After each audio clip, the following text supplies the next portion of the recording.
ओम नमः शिवाय। अब सुनिए आगे की कथा। महादेव जी कहते हैं, सोमनाथ के दक्षिण भाग में पद्मक नामक त्रिभुवन विख्यात तीर्थ है, जो सभी पापों का नाश करने वाला है। पहले सोमेश्वर के समीप शुद्धि कराकर मन ही मन मेरा ध्यान करते हुए उस तीर्थ में अपने केश डाल दें।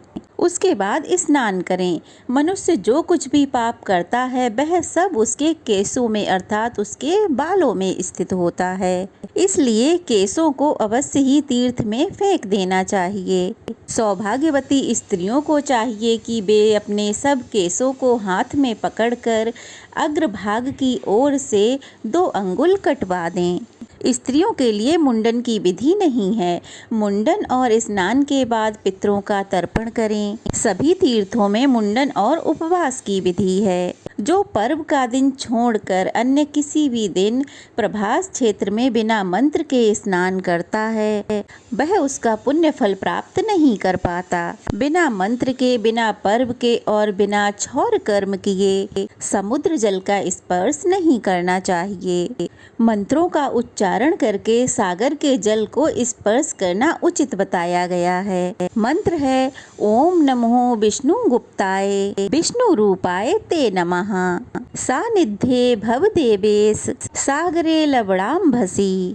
अर्थात हे समुद्र देव, आप भगवान विष्णु से सुरक्षित हो। आपको नमस्कार है। आप साक्षात श्री विष्णु के स्वरूप हो। आपको नमस्कार है। हे देवेश्वर, हे विष्णु, आप इस क्षीर सागर के जल में मेरे समीप स्थित रहें। ऐसा कह के मनुष्य समुद्र के जल में स्नान करे। फिर श्रद्धा युक्त होकर मनुष्य देवताओं और पितरों का तर्पण करे। सैकड़ों वर्षों में मनुष्य जो कुछ भी पाप करता है उसे एक बार समुद्र के जल में बहाकर नष्ट कर देता है। ब्रह्मा जी ने समुद्र से कहा है कि सागर, जब तक लोक में तुम्हारी स्थिति रहेगी, जब तक आकाश में सूर्य चंद्रमा नक्षत्र बने रहेंगे, तब तक पूर्वज तुम्हारे खारे जल से तृप्त होंगे। जो मनुष्य शुद्ध चित्त होकर प्रतिमास तुम्हारे जल में स्नान करेगा उसे प्रतिदिन पुंडरीक यज्ञ का फल मिलेगा। श्री सोमनाथ और समुद्र के बीच की भूमि में जिनकी मृत्यु होगी वे पापी भी हों तब भी निष्पाप होकर स्वर्गलोक में जाएंगे। महादेवी, समुद्र के भीतर 5 करोड़ शिवलिंग हैं, जिन्हें समुद्र ने इस मनवंतर में अदृश्य कर दिया है। इसी प्रकार वहाँ अग्नि कुंड तथा पद्म सरोवर भी है, जो इस मनवंतर में समुद्र जल से ढक गए हैं। दक्षिण की ओर चक्र तथा मैनाक के मध्य भाग में 100 धनुष लंबा चौड़ा स्वर्णमय कुंड है। सोमनाथ से दक्षिण 100 धनुष की दूरी पर वह स्थान है। उत्तर मानस्यपुर, जहाँ कृत स्मर्त देव हैं, वहाँ तक उनकी सीमा है और यह गुप्त स्थान है। महादेव जी कहते हैं, देवी, इस प्रकार विधि पूर्वक स्नान करके समुद्र को जल दें। गंध, पुष्प, चंदन आदि से उनकी पूजा करें। इसके बाद तर्पण करके भगवान कपर्दी के समीप जाएं। उनकी भी पुष्प, धूप, दीप, गंध तथा वस्त्र द्वारा पूजा करें। गणा नाम त्वाम इत्यादि मंत्र पढ़कर उन्हें अर्घ निवेदित करें। इसके बाद सोमनाथ जी के समीप जाएं। उन्हें विधि से स्नान कराकर शतरुद्री का जप करें। रुद्र पंचांग का भी जप करना चाहिए। दूध, दही, घी, मधु तथा इक्षु रस से सोमेश्वर को स्नान कराकर उनके अंगों पे कुमकुम का लेप करें। उसमें कपूर, खस और कस्तूरी को भी मिलाए रखना चाहिए। इसके बाद सुगंध युक्त चंदन से उनकी पूजा करें। नाना प्रकार के धूप निवेदित करके उन्हें वस्त्र से ढक दें। इसके बाद उत्तम नैवेद्य अर्पित करें। इच्छा अनुसार स्तुति करें। साष्टांग प्रणाम करके गीत, वाद्य आदि का आयोजन करें। धर्म कथा सुने और भगवान की परिक्रमा करें। इसके बाद ब्राह्मणों, दीनों, निर्धनों, दुखियों, कंगालों, भिक्षुकों को अपनी सामर्थ्य अनुसार दान दें। उस दिन उपवास करना चाहिए। जिस दिन पहले पहल मनुष्य सोमनाथ का दर्शन करे, उस तिथि को भक्ति पूर्वक 1 वर्ष तक उपवास करे। ऐसा करके मनुष्य अपने जन्म का फल पा लेता है, माता पिता के कुल का उद्धार कर देता है। सोमनाथ का दर्शन करने से सभी पापों का नाश हो जाता है। इसलिए 7 जन्मों तक कभी दुख दारिद्र की प्राप्ति नहीं होती। सोमनाथ के प्रति भक्ति बढ़ती है। पहले दूध से स्नान कराकर फिर जल से स्नान कराना चाहिए। जो मनुष्य मध्याह्न काल में और संध्या के समय सोमेश्वर शिव की आरती के दर्शन करते हैं, वे फिर इस संसार में दोबारा जन्म नहीं लेते। पार्वती जी ने पूछा, भगवान प्रभास क्षेत्र में सरस्वती नदी कहाँ से आई है, कृपया बताइए। महादेव जी कहने लगे, पार्वती सुनो, हरिणी, वज्रणी, नियंकु, कपिला और सरस्वती, इन 5 स्त्रोतों से युक्त सरस्वती नदी इस क्षेत्र में प्रवाहित होती है। एक समय देवाधिदेव भगवान विष्णु ने सरस्वती जी से कहा कि कल्याणी, तुम पश्चिम दिशा में क्षार समुद्र के समीप जाओ और बड़वा नल को वहीं ले जाकर डाल दो।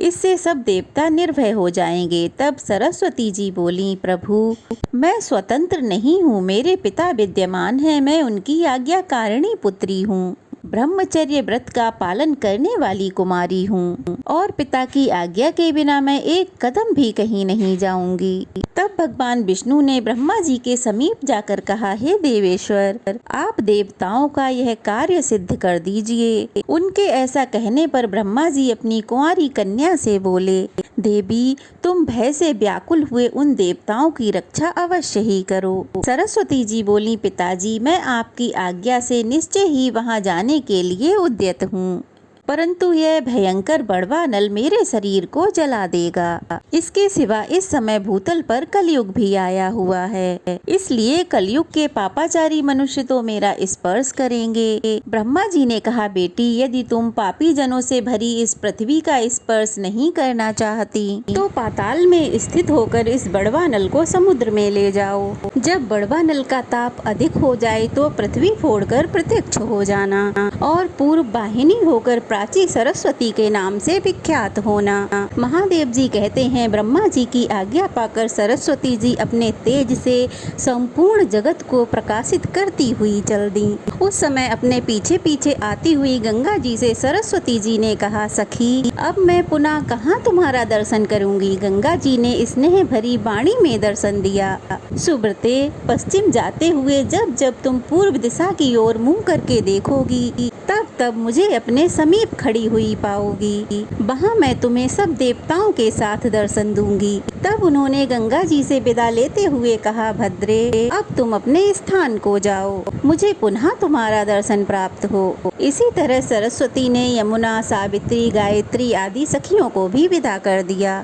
फिर हिमालय के समीप आकर वे पाकड़ के वृक्ष से नदी के रूप में प्रकट हो गयीं और पृथ्वी पर उतरी। उस समय पूर्व सलिला सरस्वती देवी की ब्रह्म ऋषि स्तुति कर रहे थे। बड़वा नल को लेकर वह नदी बड़े वेग से चली और पृथ्वी फोड़कर पाताल में प्रवेश कर गई। कहीं कहीं मर्त्यलोक में भी प्रत्यक्ष हो जाती थीं। इस प्रकार पाताल मार्ग से समुद्र के निकट गईं। खदिरा मोद नामक वन में पहुंचकर सरस्वती ने समुद्र को देखा और बड़वा नल को लेकर उसके समीप जाने का विचार किया। जब वह दक्षिण की ओर मुख करके प्रस्थित हुई अर्थात चली, उसी समय वेदों के पारंगत विद्वान 4 ऋषि प्रभास क्षेत्र में आए। उनके नाम इस प्रकार हैं, हिरण्य, वज्र, नियंकु और कपिल।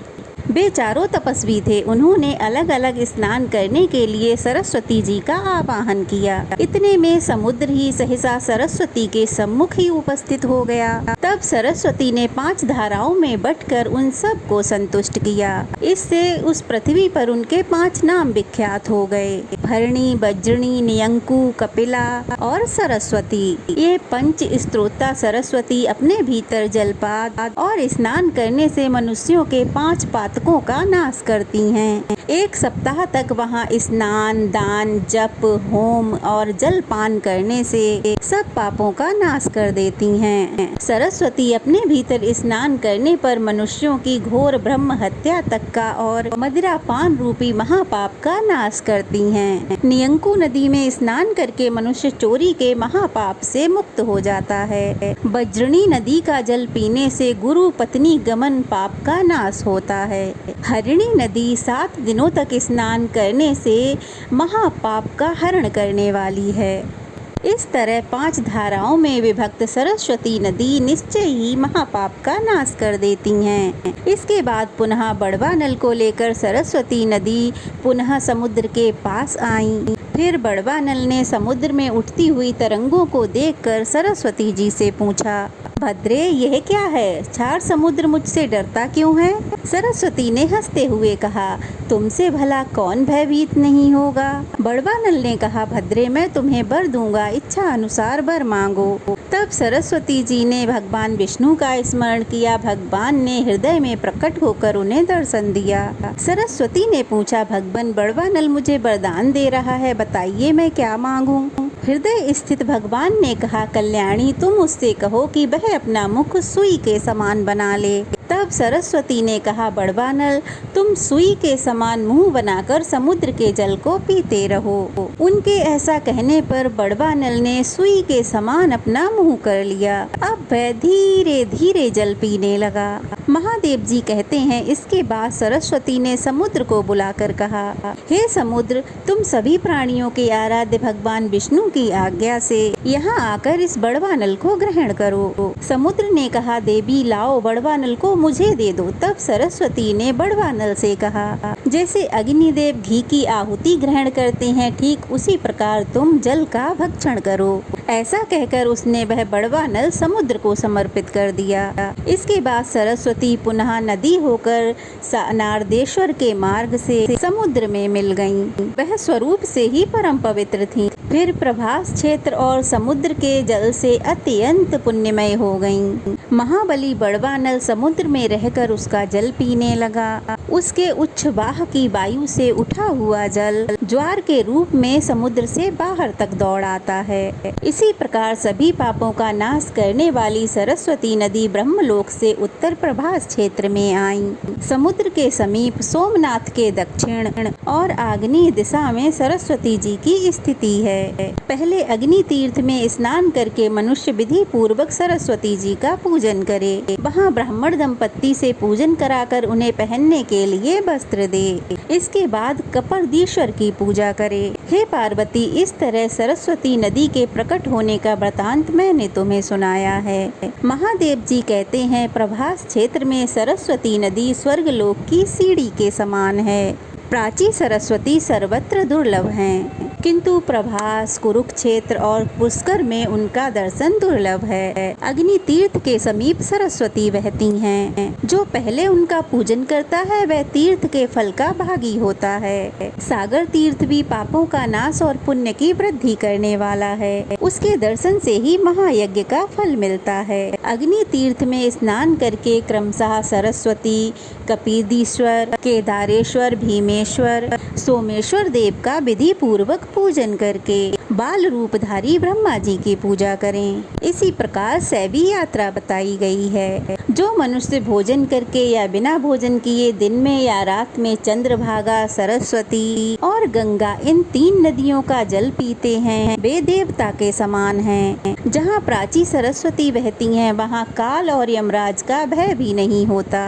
जैसी कामदा गौएं हर समय फल देने वाली होती हैं, वैसी ही प्राची सरस्वती भी हैं। जहाँ चिंतामणि के समान प्राची सरस्वती हैं, वहाँ स्वर्ग और मोक्ष दोनों सुलभ हैं। 88,000 ऊर्ध्व रेता मुनि जहाँ सन्यासी आश्रम में स्थित हैं, वहाँ सरस्वती से बढ़कर और कौन सा तीर्थ है। देवी पार्वती प्रभास नामक महाक्षेत्र में सरस्वती के उत्तर तट पर जो अपने शरीर का त्याग करता है, वह फिर इस संसार में जन्म नहीं लेता। जो मनुष्य इस तीर्थ में श्राद्ध करेंगे, वह अपनी 21 पीढ़ियों के साथ तर जाएंगे। यहाँ कृष्ण पक्ष की चतुर्दशी तिथि को सदा ही स्नान की विधि है। यहाँ श्राद्ध करने से पितरों को अक्षय तृप्ति मिलती है। जो यहाँ अधिक अन्नदान करते हैं वे मोक्ष मार्ग को प्राप्त होते हैं। जो मनुष्य ब्राह्मण को यहाँ उत्तम दही देता है वह गौलोक में जाकर उत्तम भोग भोगता है। जो भक्ति पूर्वक ब्राह्मण को ऊनी चद्दर देता है उसे उत्तम सिद्धि प्राप्त होती है। जो भक्ति पूर्वक इस तीर्थ में स्नान करता है